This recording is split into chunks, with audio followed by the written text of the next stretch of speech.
Hello বন্ধুরা, আজ দেখো চলে এসেছি সাঁচের পিঠে আর কি দুধে ভিজিয়ে রান্না হবে। তো আজকে দেখো ওই একই রকমভাবে উষ্ণ জল গরম নিয়ে 1 কেজি মতো চালের গুঁড়ো, তার মধ্যে 250 মতো বেসন নিয়ে আমরা অল্প অল্প উষ্ণ জল গরমে এটাকে ব্যাটারটাকে মেখে নেব।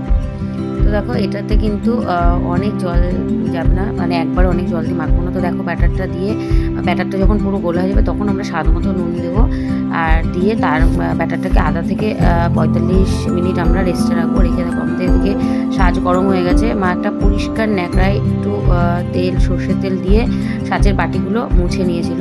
তো আমরা ব্যাটারটা দিয়ে এবার দেখো এটাকে ভাতের হাঁড়ি ঢাকনা দিয়ে ঢেকেছি, কারণ তোমাদের আগের ভিডিওতে আমি বলেছি যে ভাতের হাঁড়ি ঢাকনা দিয়ে ঢাকলে কি হয়, ভাবটা বেরোয় না, আর পিঠেগুলো খুব সুন্দর ফুলে আর ভালো নরম হয়। তো দেখো প্রত্যেকটা পিঠে কিন্তু খুব সুন্দর ফুলেছে আর খুব সুন্দর সফট। তো পিঠেগুলো দেখো পিছন থেকে পুড়েও যায়নি, খুব সুন্দরভাবে পিঠেগুলো হয়েছে আর খেতেও খুব দারুণ ছিল। তো আমাদের এদিকে পিঠে ভাজতে লাগছে, আর এদিকে আমরা প্রায় তোমার 6 লিটার মতো দুধ, তো এইখানে আমরা ভালো করে ফুটিয়ে নেব।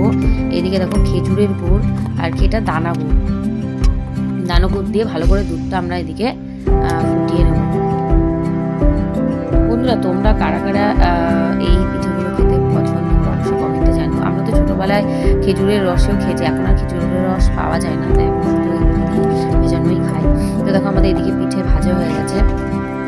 এবার মা পরিষ্কার মানে আর কি জলের মধ্যে এই পিঠেগুলো সুন্দর করে ধুয়ে পিছনে আর কি গোলেগুলো ভালো করে ধুয়ে নেবে, কারণ এই যে ভাজার পরে একটু পিছনে যে দাগটা লেগে যায়, এই দাগটা আর কি আমরা দেখো আমাদের কিন্তু বেশি একটা পড়েনি, তবুও মা ধুয়ে দেখো ধুতে জলটা কিন্তু অনেকটা নোংরা হয়ে গেছে। মা ভালো করে পিঠেগুলো ধুয়ে এরকমভাবে চিপড়ে জলগুলো চেকে তুলে নেবে। তো দেখো আমাদের পিঠেগুলো সব ধোয়া হয়ে গেছে, আর আগেই আমাদের দুধটা ভালো করে জ্বালিয়ে নিয়েছিল বলেছি। তো এখানে স্বাদ মতো নুন দিয়ে দিয়েছি আর 6-7টা মতো এলাচ দিয়ে দেবো। এবার আমরা পিঠেগুলো একে একে করে সব ছেড়ে দেবো। বন্ধুরা, তোমরা অবশ্যই একবার এই পিঠেটা এরকমভাবে একবার বানিয়ে খেয়েও দেখবে, আর পিঠেটা দেখতেও সুন্দর লাগে।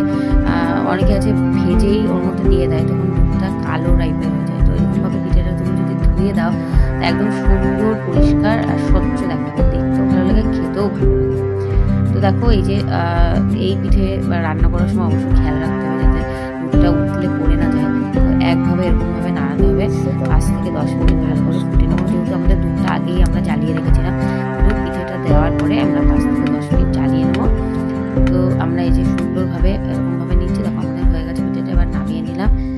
পিঠে অবশ্য আমরা বাসি খেতে পছন্দ করি, রাতে সেরকম খাওয়া হয়নি, শুধু বাবাই খেয়েছে। কেমন হয়েছে শোনা? পরের দিন মনাকে দিয়েছে, মনার দারুণ লেগেছে। তো তোমরা অবশ্যই একবার বানিয়ে খেও। সকলে ভালো থেকো, টাটা।